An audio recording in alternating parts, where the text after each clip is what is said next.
Everyone, that fish breeder here with another update video. So if you're wondering what this is a bucket filled with salt water. Now if you're wondering what is with the salt water, the airline tubing, and that very annoying air pump right there, this is my new brine shrimp grow out tank. Yeah, it's so special. I mean, look at how expensive this tank is. Anyways, so here, so let me first explain to you why I chose to grow brine shrimp. The reason why is because I heard that it's medium difficulty, so it's not that hard, and it's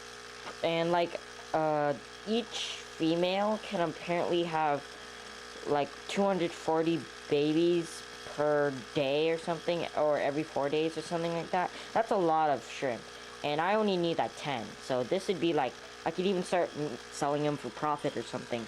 So this would be absolutely fantastic if I got a perfect culture and it grew.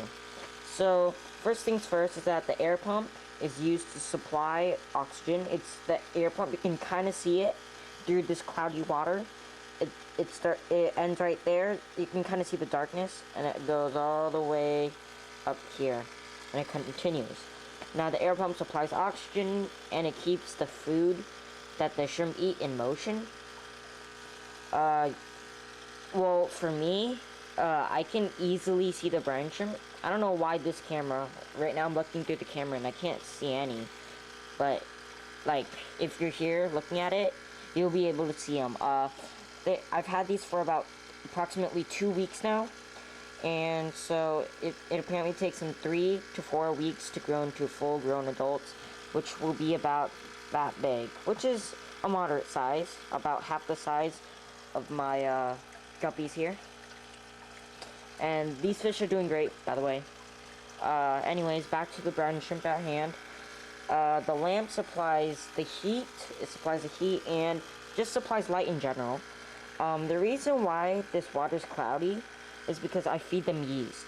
Now, they can't eat flakes like basic fish, like your pet fish, because the way they eat is they don't have actual mouths. They have claspers. They have, they're basically, their mouths are like a net, you could say. And this net strains microscopic particles from the air.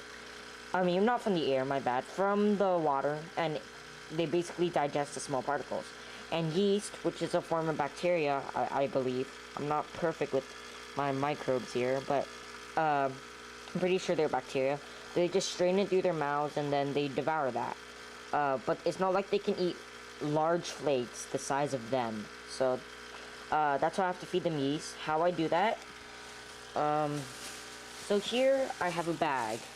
And in this bag, as you can see, is the yeast. This is your basic active yeast, the baker's yeast. Let me get the container that it came with. I mean, not container, let's see here. Alright. So as you can see, I use a spoon to pull out a small amount, about as much as this thing shows right there. If you can see it. About that much of the giant spoon. But anyways, here's a container. It is quick rise. Rises 50% faster. Highly active yeast.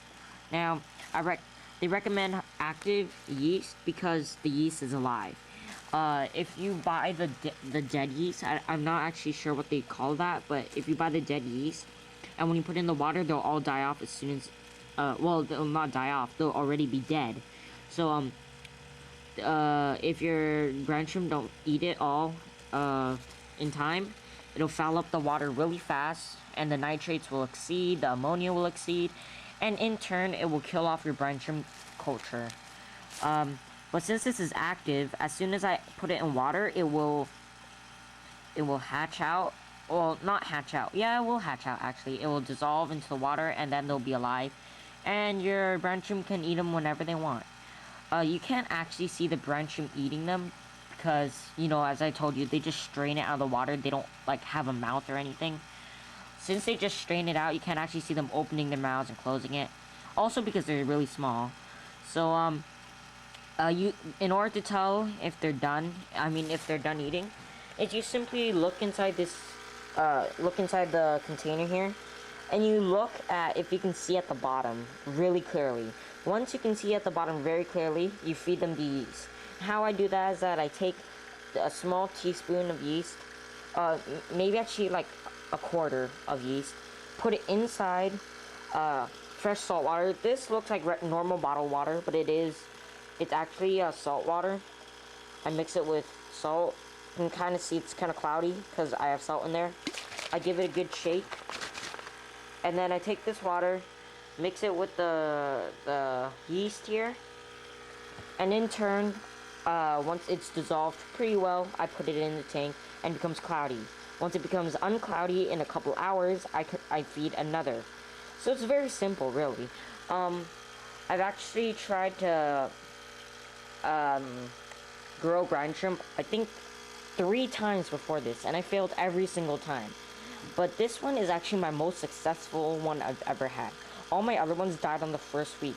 This is already almost, it's already at its 2nd week, almost on to 3rd. So this is going fantastic. I think I actually might be able to get a good culture started.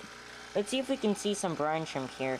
The reason why you can hardly see them is, first of all, my camera quality sucks.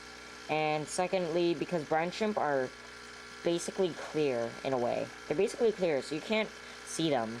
Well, the camera can't anyways. I can see them here, but you guys can't.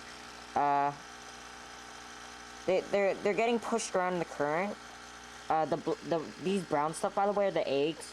I never had the time to clean them up, but there's nothing in there, so don't mind the eggs. But you can see them. They're going in a circle like this. So they go in the center here, go out, and they're going in, and that's the same for this side.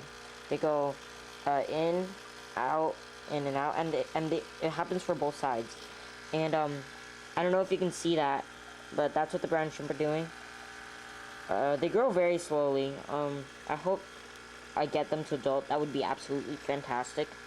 Then I can feed my fish. I've already fed my fish once already.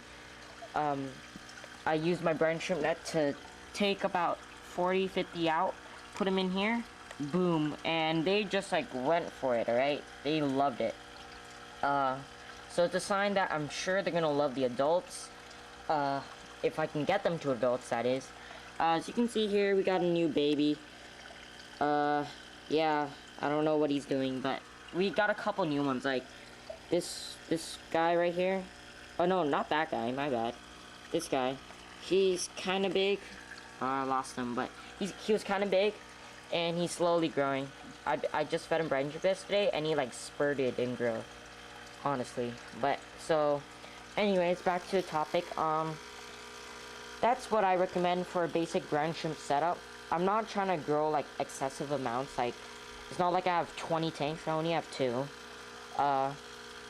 So it's not like I need a whole load. So that's why I only have 1 container. Future videos, I'd like to say is that I'm gonna update more on this. Once summer comes around, I'm gonna have a whole bunch of things going on. All right. So first, there'll be more Black Ops videos. I know I haven't posted one up yet. That's because I'm trying to find some okay or decently good footage. I haven't found any good footage. I don't know why. I guess I need more practice or something. But if you're wondering what level I am on Black Ops Wii, I am level 45. I already have the commando. That's my primary weapon. I have commando with silencer attachment and reflex sight. And then for fish videos, I have, what is it? I'm gonna have over the summer a bunch of chops videos. I think I'll have 1 or 2 series, depending on what the people want. But I know a lot of people like my chop series. If you check my chop videos, I have a bunch of good comments on there. So I'm gonna do more chops. And not only that, I'm considering if brine shrimp don't work out, hopefully they do, but if they don't, I'm willing to try out Daphnia, which, if you don't know what those are, they're a crustacean. They're about the size of brine shrimp, maybe a little bit smaller. And you grow them the same exact way as brine shrimp, except you don't use salt. They need yeast, just like brine shrimp. They need air pump, just like here. They need a bucket or tank. And they're the same care, exactly. they even need a lamp. I think they're exactly the same, except the other one's freshwater. So I'm considering Daphne if these don't work out. So you can expect that. I'll be updating more on this, and hopefully I get a Black Ops video out. It'll probably be a zombies first, because I'm really in the mood for zombies lately. If you don't know a lot about Black Ops, they have a zombies mode where you have to survive rounds after rounds of zombies. In order to do that, you have to basically, you know, kill off the zombies. And then once all the zombies are killed after one wave, a second wave comes out. And so on and so forth. Last night, I actually had a really nice game. It was my best game ever. I went to round 40 with... actually, it's round 30, my bad. Round 30 with one other guy. So it's just the two of us. I don't know who he was, but he was great. And a lot of people are noobs on the Wii. No offense, but when it comes to zombies, a lot of them are noobs. I don't know why. But yep, hope you enjoyed this video. And this is about it. Look forward to more videos. That Fish Breeder, signing out.